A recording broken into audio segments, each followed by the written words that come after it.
नमस्कार, आप देख रहे हैं देश की बात और मैं हूं नगमा। सबसे पहले खबर छत्तीसगढ़ से। छत्तीसगढ़ के दुर्ग जिले में Raipur power and steel plant में हुए ब्लास्ट में एक मजदूर की मौत हो गई है। 2 मजदूर इसमें घायल हैं और हादसे के वक्त यहां पर प्लांट के अंदर 100 से ज्यादा मजदूर काम कर रहे थे और ये एक बड़ा हादसा है। लेकिन ये एक अच्छी बात है कि अभी जो खबर आई है इसमें 2 मजदूरों के घायल होने की बात है। एक मजदूर की मौत की पुष्टि हुई है, लेकिन यहाँ पे अंदर में काफ़ी लोग 100 से ज़्यादा मजदूर जो हैं वो मौजूद थे। हमारे साथ इस वक्त जुड़ रहे हैं ज़्यादा जानकारी के लिए हमारे सहयोगी जुल्फ़िकार। लेकिन पहले हम देखते हैं कि इसके ऊपर पुलिस क्या बता रही है। वहां पर जो दुर्ग के एडिशनल एसपी हैं संजय ध्रुव, सुनाते हैं आपको वो इस बारे में क्या जानकारी दे रहे हैं। हादसा हो गया जिसमें 3 व्यक्ति झुलस गए। एक व्यक्ति की तो तत्काल मौके पर ही मौत हो गई और 2 व्यक्ति जिनको आग चोट और जो बर्न हुआ है उनको सेक्टर 9 हॉस्पिटल में एडमिट किया गया है और पुलिस के द्वारा जो भी आ रहे हैं उस अनुसार वैधानिक कार्रवाई की जा रही है। फिलहाल तो किया गया है और यदि इसमें किसी प्रकार की कोताही बरती गई है तो उसको भी वैधानिक कार्रवाई में शामिल किया जाएगा। तो जुल्फ़िकार, आपसे जानना चाहेंगे ये जो हादसा हुआ है इसके पीछे वजह क्या पता चला है अब तक? वहां पर काफी बड़ी संख्या में मजदूर मौजूद थे, उनके बारे में क्या खबर है? 2 मजदूरों के घायल होने की खबर तो आई, एक की मौत की बात, लेकिन जो बाकी लोग वहां मौजूद थे उनकी क्या खबर मिल रही है? ये जो हादसा हुआ है ये दुर्ग जिले के रसमड़ा जो इंडस्ट्रियल एरिया है वहाँ पर रायपुर पावर स्टील प्लांट है, वहाँ पर बॉयलर जो है वो फट जाता है जिसमें 3 लोग चपेट में आ जाते हैं। एक व्यक्ति की मौत हो गई है, 2 लोग बुरी तरीके से झुलसे हैं जिन्हें भिलाई के सेक्टर 9 अस्पताल में भर्ती कराया गया है और अभी जो डॉक्टरों के मुताबिक इन दोनों की स्थिति जो है स्थिर बनी हुई है। और पुलिस की बात करें तो पुलिस ने इस घटना के बाद से मौके का मुआयना किया है और जानकारी हासिल करने की कोशिश में है कि आखिर ये हादसा क्यों हुआ है और कैसे हुआ है। लेकिन जो प्रथम दृष्टया मामला सामने आ रहा है उसमें बॉइलिंग पॉइंट में जो घर्षण हुआ उसके बाद से ये हादसा हुआ है और जिस वक्त ये हादसा हुआ है उस वक्त 100 से ज्यादा लोग फैक्ट्री में काम कर रहे थे और जिसमें से 3 लोग चपेट में आए और एक की मौत हो गई है। जी, तो स्टील प्लांट में यह ब्लास्ट हुआ जिसमें एक मजदूर की मौत हुई है। शुक्रिया आपका जुल्फ़िकार इस जानकारी के लिए। ये छत्तीसगढ़ के दुर्ग की खबर है जहां पर ये बड़ा हादसा हुआ है स्टील प्लांट में, इसमें ब्लास्ट हुआ है। एक व्यक्ति, एक मजदूर मारा गया है, 2 घायल हैं। और अब उत्तर प्रदेश की एक खबर जो बहुत ही शर्मनाक खबर है, लेकिन अफसोस कि इस तरह की खबरें बार बार सामने आती हैं। ये उत्तर प्रदेश के सिद्धार्थनगर की खबर है जहां पर 2 नाबालिग बच्चों को चोरी के आरोप में कुछ दबंगों ने बुरी तरह से पीटा है और ये बच्चे 8 साल के और 14 साल के नाबालिग बच्चे हैं। इन्हें बांधा गया, बांधकर इन्हें पीटा गया, हरी मिर्च खिलाई गई, यानी कि इनको तरह तरह से टॉर्चर किया गया और इनके साथ इस तरह की जो अमानवीय हरकत थी वो की गई। ये घटना 4 अगस्त की है, लेकिन हमेशा ये सामने आ रहा है कि जब वीडियो सामने आता है और वीडियो वायरल होता है उसके बाद पुलिस प्रशासन केस दर्ज करती है, जैसा कि इस मामले में भी हुआ और घटना में शामिल लोगों की पहचान की जा रही है। 6 लोगों को हिरासत में लेकर पूछताछ की जा रही है। मीडिया के माध्यम से 2 बच्चों के विरुद्ध आपत्तिजनक कृत्य का वीडियो प्रकाश में आया था। इसका तुरंत संज्ञान लेते हुए तहरीर प्राप्त कर अभियोग सुसंगत धाराओं में अभियोग पंजीकृत किया जा रहा है तथा पुलिस द्वारा त्वरित कार्रवाई करते हुए घटना में सम्मिलित अभियुक्तगण को चिन्हित किया गया है तथा उसमें से 6 अभियुक्तगण को अभी तक हिरासत में लिया गया है। समस्त बिंदुओं पर विवेचना की जाएगी। इसमें जो अन्य तथ्य प्रकाश में आते हैं उनके आधार पर अग्रतर विधिक कार्रवाई की जाएगी। मौके पर शांति व्यवस्था कायम। और राजस्थान की खबर, राजस्थान के नूंह से जहां दंगा शुरू हुआ और उसके बाद से यहां पर हालात जो हैं अब बेहतर हो रहे हैं, लेकिन इसका असर आसपास के इलाकों में देखा जाता है। एक खौफ का माहौल भी है, लेकिन इस बीच प्रशासन ने सोमवार को कर्फ्यू में ढील का ऐलान कर दिया है और सुबह 9 बजे से दोपहर 1 बजे तक आवाजाही की इजाजत दी है। हरियाणा में हिंसा के बाद मेवात इलाके में 8 अगस्त तक इंटरनेट सेवा अब भी बंद है। पहले ये 5 अगस्त तक बंद थी। लेकिन ये भी इसमें खबर आई है, अब जैसा आप देख रहे हैं कि ये सहारा होटल है जिसे बुलडोज किया गया है, बुलडोज़र के ज़रिए इसे गिरा दिया गया है। ये होटल क्यों गिराया गया है? क्योंकि जो यहाँ पर हिंसा हुई थी, इस एक्शन में जब हिंसा हुई थी तो इस होटल के छत से पत्थर फेंके गए थे। तो अब बुलडोज़र के सहारे इस सहारा होटल को गिराया गया है, जैसा कि आप इस तस्वीर में देख रहे हैं।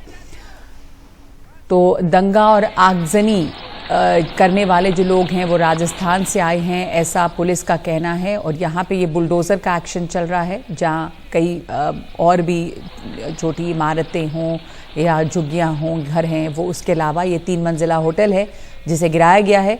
हरियाणा के नूह से हमारे सहयोगी मुकेश सिंह सेंगर की ये ग्राउंड रिपोर्ट देखिए।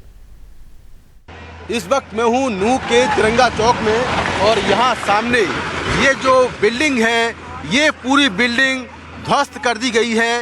ये एक होटल था जिसका नाम था सहारा होटल और इस बिल्डिंग को ज़मींदोज़ कर दिया गया है। 3 मंजिला इमारत जो है वो बुलडोज़र के जरिए ज़मींदोज़ हो गई है। दरअसल आरोप ये था कि जिस दिन नूह में हिंसा हुई उस दिन इसी होटल की छत से बहुत सारे लोग पथराव कर रहे थे, जिसका वीडियो वायरल हुआ और उसके बाद जो नूह प्रशासन है उसने कार्रवाई की और इस पूरे होटल को ज़मींदोज़ कर दिया गया है। आप देखें कि ये 3 मंजिला होटल था और कैमरे पर ही आपको लाइव तस्वीरों के जरिए दिख रहा है कि किस तरह से पूरा होटल ज़मींदोज़ कर दिया गया है। जो नूह प्रशासन है वो लगातार कार्रवाई कर रहा है और हमने देखा कि किस तरह से जो नूह का मेडिकल कॉलेज है उसके सामने बनी करीब 60 दुकानों को तोड़ा गया और एलिगेशन ये लग रहा है कि जो दुकान के मालिक हैं उन्होंने सरकारी ज़मीन पर कब्जा करके वहाँ पर दुकानें बनाई थीं और ऐसे बहुत सारे लोग हैं जो कि हिंसा में शामिल रहे हैं। तो उनके खिलाफ हरियाणा सरकार लगातार कार्रवाई कर रही है। ताबड़ू में 250 झुग्गियों को तोड़ा गया था और इस तरह से लगातार नूह और ताबड़ू में जो बुलडोज़र है वो चल रहा है और एक एक करके तमाम दुकानों को ढाया गया, तमाम झुग्गियां ढाई गई और अब ये जो 3 मंजिला होटल है वो ढा दिया गया है। यहाँ पर आप देखें कि भारी सुरक्षा बल के बीच ये कार्रवाई की जा रही है। बुलडोज़र है, हरियाणा पुलिस के जवान हैं और यहाँ पर जो पूरी कार्रवाई की जा रही है उसको ड्रोन कैमरे में रिकॉर्ड किया गया है। सामने देखिए ड्रोन कैमरा है, ड्रोन कैमरे के जरिए पूरे इलाके में निगरानी की जा रही है और ये कार्रवाई जो है की गई है। तो इस तरह से ये 3 मंजिला होटल था जिसको बुलडोज़र के जरिए ढहा दिया गया है और आरोप यही है कि हिंसा वाले दिन इसी होटल के ऊपर से बहुत सारे लोग उसकी छत से पथराव कर रहे थे, जिसका वीडियो वायरल हुआ था। उसके बाद ये कार्रवाई की गई है। नूह से कैमरामैन संजय कौशिक के साथ मैं मुकेश सिंह सेंगर, एनडीटीवी इंडिया। नूह में हिंसा के बाद लगातार डेमोलिशन ड्राइव चल रही है और आज सुबह सहारा होटल को तोड़ा गया। उसके बाद ये सामने जो इमारत है इसमें टाइल्स का शोरूम था, इस इमारत को तोड़ा जा रहा है। आप देखें कि 2 बुलडोज़र यहाँ पर लगे हुए हैं, एक राइट में और एक लेफ्ट में। दोनों बुलडोज़र जो है इस इमारत को तोड़ने में लगे हैं। तो इस तरह से नूह में तमाम जो इमारतें हैं वो तोड़ी जा रही हैं और आरोप ये है कि इन इमारतों की छत से जो भीड़ थी वो पथराव कर रही थी, फायरिंग कर रही थी और इसीलिए इन इमारतों को ज़मींदोज़ किया जा रहा है। आप देखें कि 2 बुलडोज़र लगे हैं और आसपास भारी संख्या में पुलिस बल तैनात है। कड़ी सुरक्षा के बीच ये कार्रवाई की जा रही है और इस तरह से लगातार जो डेमोलिशन ड्राइव है वो चल रही है। इसके पहले 250 झुग्गियों को तोड़ा गया। उसके बाद जो नूह का मेडिकल कॉलेज है वहाँ पर करीब 60 दुकानों को तोड़ा गया। फिर सहारा होटल को आज सुबह तोड़ा गया और इसके बाद जो ये बड़ा शोरूम है टाइल्स का, इसको तोड़ा जा रहा है। तो इस तरह से दावा ये किया जा रहा है कि इन इमारतों के ऊपर जो हिंसक भीड़ थी वो चढ़ी हुई थी और ऊपर से लगातार पथराव कर रही थी और फायरिंग कर रही थी, इसीलिए इन पर ये कार्रवाई की जा रही है। इस इमारत के जो मालिक हैं वो फिलहाल यहाँ पर नज़र नहीं आ रहे हैं, लेकिन आप देखें कि दोनों तरफ से जो बुलडोज़र है वो कार्रवाई है वो की जा रही है और ये पूरी जो इमारत है इसको तोड़ा जा रहा है। नूह से कैमरा पर्सन पूजा आर्या के साथ मैं मुकेश सिंह सेंगर, एनडीटीवी इंडिया। नूंह से कांग्रेस विधायक आफताब अहमद ने कहा है कि बुलडोजर की कार्रवाई अवैध है और इससे कुछ हासिल नहीं होगा। ड्राइव जो है बिल्कुल गैर कानूनी, बिल्कुल न्याय संगत नहीं है और ऐसी कार्रवाई से कुछ हासिल होने वाला नहीं है। दोषियों को सजा दें, सख्त से सख्त सजा दें और दोष का जब उनका सिद्ध हो जाए तो उनके खिलाफ कार्रवाई करें। लेकिन इस तरह की कार्रवाई गरीबों को जो है उनके मकानों को तोड़ देना, उनके घरों को तोड़ देना, खोखों को तोड़ देना, उनकी दुकानों को तोड़ देना, उनके प्रतिष्ठानों, अब ये मकान 4 मंजिला मकान को जमीन दोज कर दिया, ये किसी भी उसमें किसी जगह सही नहीं माना। और अब खबर राजस्थान के उदयपुर से, जहां पर वहां उदयपुर के गोगुंडा कस्बे में एक महिला के साथ एक हैवानियत की तस्वीर सामने आई है। नशे में धुत एक 60 साल के शख्स प्रताप सिंह ने 85 साल की बुजुर्ग महिला की बेरहमी से पिटाई की है, जिससे उस महिला की मौके पर ही मौत हो गई है। इस वारदात के दौरान पिटाई कर रहे शख्स को कुछ लोगों ने रोका, लेकिन वो नहीं माना और महिला की छाती से तब तक पिटाई करता रहा जब तक उन्होंने दम नहीं तोड़ दिया। इस घटना के बाद 4 लोगों को पुलिस ने गिरफ्तार किया है और चारों से पूछताछ हो रही है।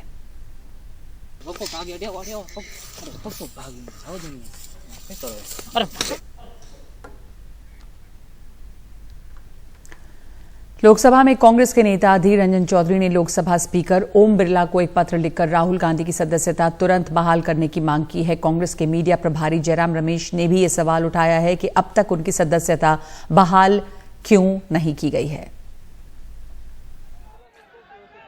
राहुल गांधी को मोदी सरनेम मामले में सुप्रीम कोर्ट से राहत मिलने के बाद अब सबसे बड़ा सवाल ये है कि उनकी संसद सदस्यता कब तक बहाल होगी।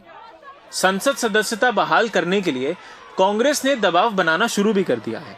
इस सिलसिले में अधीर रंजन चौधरी ने लोकसभा अध्यक्ष ओम बिरला को पत्र लिखा। चौधरी ने लिखा कि सुप्रीम कोर्ट के आदेश के बाद 24 मार्च 2023 को रद्द की गई राहुल गांधी की संसद सदस्यता तुरंत बहाल की जाए।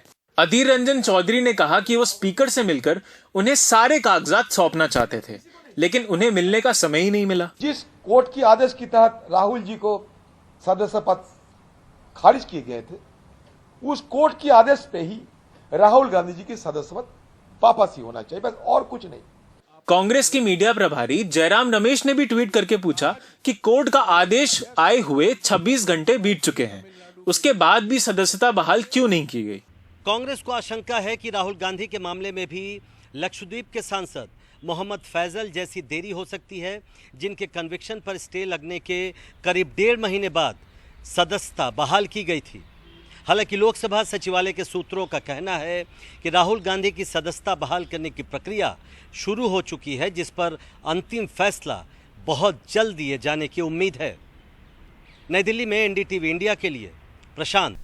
प्रधानमंत्री ने आज देश भर के अलग अलग राज्यों में 508 रेलवे स्टेशनों के पुनर्विकास की आधारशिला रखी है। इस अमृत भारत स्टेशन योजना के तहत इन स्टेशनों को सिटी सेंटर के रूप में डेवलप करने की योजना है, जिनमें से सबसे ज़्यादा 55 स्टेशन जो हैं वो यूपी और राजस्थान में हैं। इसके अलावा बिहार में 49, महाराष्ट्र में 44, पश्चिम बंगाल में 37, मध्य प्रदेश में 34 स्टेशन हैं जिनका कायाकल्प होना है। पुनर्विकास के इस काम में 24,000 करोड़ रुपए से ज्यादा का खर्च आएगा। और इस मौके पर बोलते हुए प्रधानमंत्री ने विपक्ष पर निशाना साधा और कहा कि विपक्ष विकास के काम में बाधा डालता है। उसने नई संसद और कर्तव्य पद का विरोध किया। वो न काम करता है न काम करने देता है, लेकिन हमें नकारात्मक राजनीति से ऊपर उठना है। विपक्ष का एक धड़ा आज भी पुराने ढरे पर चल रहा है।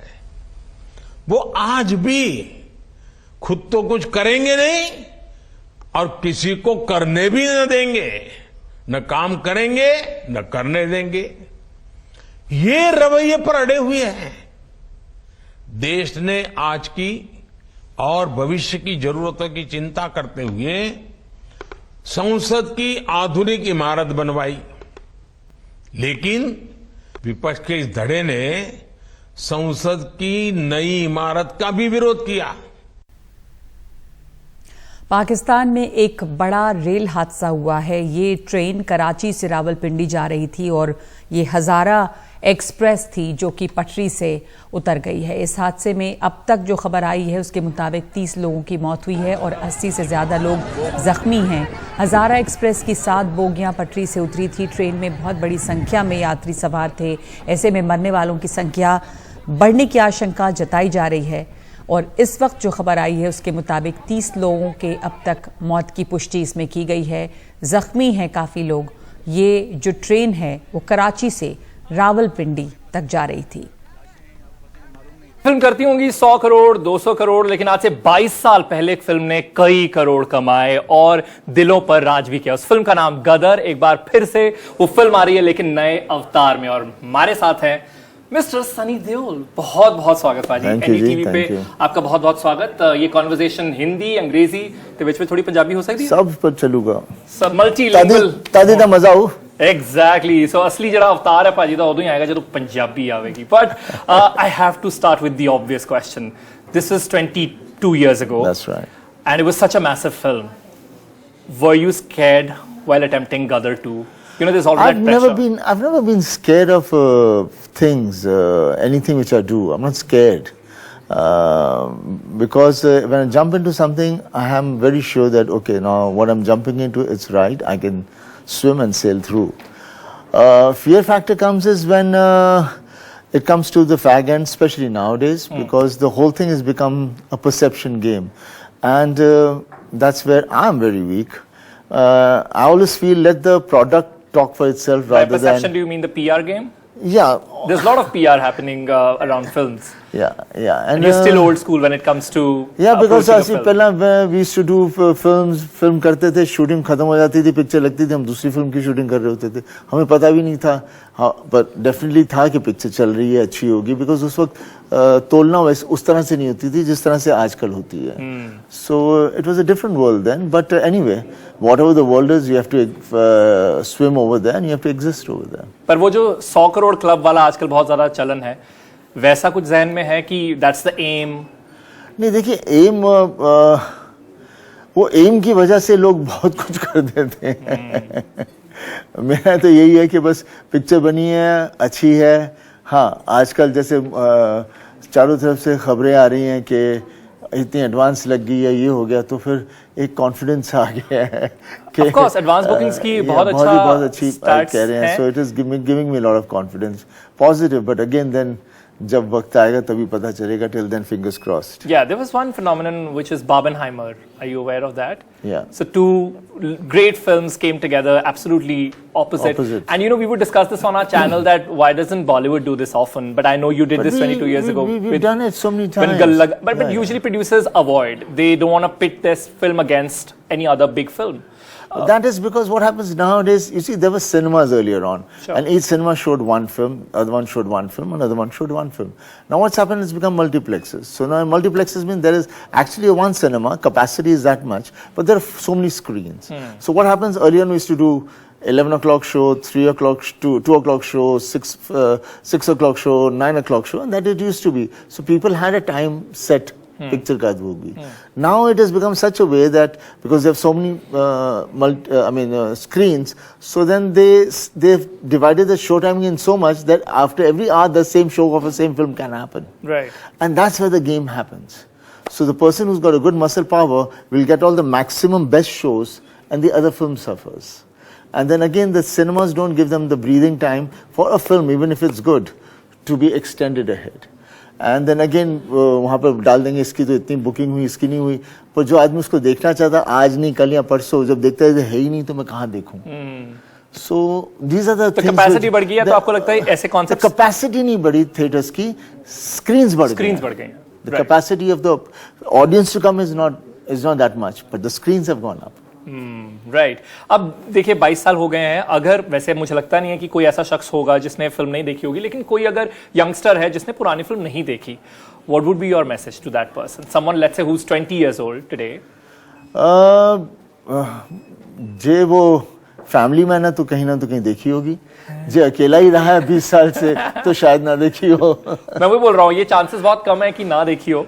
बट आई थिंक गदर वो नाम ही जो है वो अपने आप में बिकॉज फैमिलीज की फेवरेट थी, बच्चे भी उनके साथ, जब हम छोटे होते थे माँ बाप जो देखते थे हम सब वही देखा करते थे, तो वो आज भी देख लो जितने भी गाने हम सुनते हैं, हम हमेशा पुराना गाना आ जाता है वी स्टार्ट हमिंग, क्योंकि हम तब से सुनते आ रहे हैं. And again obviously they had melody, they had simplicity, they had it was creation of music. Now it is pick, mix, make it, and then sound effects guys will make your voice also nice. Everything is nice. But so we have remix in your film also, which is Urja Kale Kama as a remake. It is a remix, not. It is a recreated it again. Recreated, yeah. Right? Recreated it again. Just because, so I feel. Why recreate? Let it be the same one. I'm the believer of that because हम picture में पुराने गाने लगा देते हैं, लोगों उन्हें पसंद आते हैं, पर उनको सिर्फ थोड़ा सा वेरिएशन देने के लिए. Then again, Mithun is there. He's again a very great music composer. He's given such great numbers, and like how Uttam Singh did the earlier Gadar, and here he is there. He's nothing less than that. So obviously, this is the way he brought the energy to it. From him side, but he has kept the parameter there. हमने बात कर ली industry में बहुत कुछ बदला. आपने कहा कि you know there is more of PR and of course numbers अलग तरीके से कैलकुलेट होते हैं. सेट पर क्या बदला है? सेट पर आजकल बहुत सारे डायरेक्टर्स हो गए हैं. क्योंकि मॉनिटर होता है, नहीं मॉनिटर होता है तो हर आदमी जाके मॉनिटर पे देखता है और अपनी अपनी सलाह देता रहता है. ट्रू टीम बड़ी होगी. हाँ, एक्टर के लोग आएंगे बोलेंगे सर एक और ले लो, वो उसमें देखिए ये आपका ये बाल खराब थे, दूसरा आगे बोलेगा आपके वो कपड़े खराब थे. अरे भाई, when we did I mean now also I never see a monitor. I look at my director to find out was the take right or wrong. Did I perform right or wrong? He says okay. For me that's more than enough. For the cameraman is a person who basically now he's relying, so let him see over there. But initially cameraman used to just watch through that. Right? Director was not watching it. And he would give the decision, okay for me. If he would say one more, we never argued because there is something which he missed out and he wants to capture it. Right. So it was and it was faster and it was more lovely. We felt we did something and we're moving ahead. Gadar has become a part of culture as well. Recently there was, a cross-border love story. They started calling it a Gadar. What do you feel about that? Like the way it has weaved into the culture of... Because Gadar has been a love story. It is one of the most iconic love stories to me. And I'm sure the people who have seen it, if they recreate and run it in their mind, they will see that it is a love story which has held them on. And so cross borders everywhere, it is love because love is the strength. No matter, love has no borders. That's what love is all about. If there are borders, then there was never a love. So, social media का ज़माना है और I am sure जैसे आपने कहा कि बहुत सारी चीज़ें बदली हैं, आपको वो अनॉय करता है थोड़ा सा? फॉर एग्जांपल इफ योर को एक्टर अमीशा, उनकी काफ़ी ज़्यादा क्रिटिसिज्म हो रहा है फॉर हर स्टेटमेंट्स और हाउ शी इज. क्या हो गया, social media has been picked up by वेले लोग a lot. But have you been able to talk to Amisha? How is she reacting? No, I'm not because we're so used to it now. No, so जो भी है सो है. And like I said, social media वेले बंदे होंगे ना, जिन्हों को कुछ काम नहीं होना, कुछ खिलौना आ गया, उन्होंने की पई है मैं की लिख रहे हैं, मैं थोड़ी ना किन्हों फेस करना है, पाई जाओ मजा आ रहा है. And then obviously then the companies pick up, they want to troll somebody, वहाँ से फिर उनकी groups आ गए हैं, कोई क्या कर रहा है. So it is a fake thing which is happening over there. So one should never get disturbed with all that. You know who you are and you know what you have done. And don't read the comments, just throw them away. But do you think cancel culture has increased? Cancel culture? Cancel? Culture. So basically, that culture of, I mean, Rocky और रानी में भी उन्होंने बात की, एक पूरा monologue है रणवीर सिंह का जिसमें ही सेज कि अगर कोई मतलब कोई मोटे को मोटा नहीं बोल सकते, that's his dialogue. And cancel culture. I think क्या हो रहा है कि हम लोग बाहर के देशों से इन्फ्लुएंस होकर फिर उसको यहाँ पर डाल देते हैं, डालना चाहते हैं विदाउट समझे कि हम वैसे लोग नहीं हैं. हम कल्चरली हम अलग है. हमारा कल्चर इतना डीप रूटेड है, चाहे जो मर्जी कर लो ये कभी हिलेगा नहीं. वो हिलेगा नहीं, वो हिलना भी नहीं चाहिए. बिकॉज वेदों से कहाँ से चलता आ रहा है, कब से चलता आ रहा है. जो चीज़ चलती आ रही है इतनी से उसके अंदर वाइब्स हैं, उसके अंदर कुछ चीज़ें हैं. Why is it that our country is so disorganized till it's organized? Why is that there are so many temples and we find God nowhere else but in India? Because it's what it is, हमारी जो history है. तो आपने कहा काफी समय से चलता रहा. आपके परिवार में भी कुछ तो मैजिक है. We just saw Dharmendra ji in that movie, and there's an iconic kissing scene. How did you react to that? Well, my dad can do anything, and he's the only actor I would say who can carry it off. He's killed it. I mean, I must say. And but what was your reaction? And was he? I didn't see it. I heard about it. And, You've not watched the film? I've not watched the film. Oh no, Unfortunately, why? I'm not very watch. मैं film इतनी देखता नहीं हूँ मैं। अच्छा। मैं खुद की पिक्चर भी नहीं कितनी बार देखता। But did you talk to him about this? No, I mean, how can I talk to my dad about that? Yeah, I mean, it's Dharamji. After all, how can you? And anyway, I mean, he's a personality who can कुछ भी चीज carry कर सकते हैं because it is humbleness, is honesty, and there's no other thing in that character, whatever he does. Lastly, my last question. I've of course taken the liberty to call him Paji, but because you give that vibe, how are you aging backwards? How am I aging backwards? I never knew I was aging ahead. It's when we all talk about it, then I realize, Achha, is that the number? But I don't feel that number because I'm still doing I what won't the lie, I youngsters just are doing. Googled Sunny Deol age and I was like, what, wait? Or what just happened? What did I just read? Because I can It says 65. Wow, that number, I mean. So what's the secret? As a matter of fact, my Betab released on 5th of August, which is 40 years now. Wow. So बताएंगे आप secret हमें ताकि हमें भी नहीं, आगे कोई जाके मदद सीक्रेट मिल नहीं है, जाए? कुछ नहीं है, नंबर्स को भूल जाओ, बर्थडे के नंबर्स लेकर ही आप लोग घूमते रहते हो और बस आदमी को फिर उस हिसाब से देखने लग जाते हो। हमारा दिमाग है वो कभी ओल्ड नहीं होता, that's always young and that's what keeps your body going. Wow, and Gadar too also looks absolutely young. Thank you so very much for this conversation. Thank you so much. This is Arun Singh signing off for NDTV.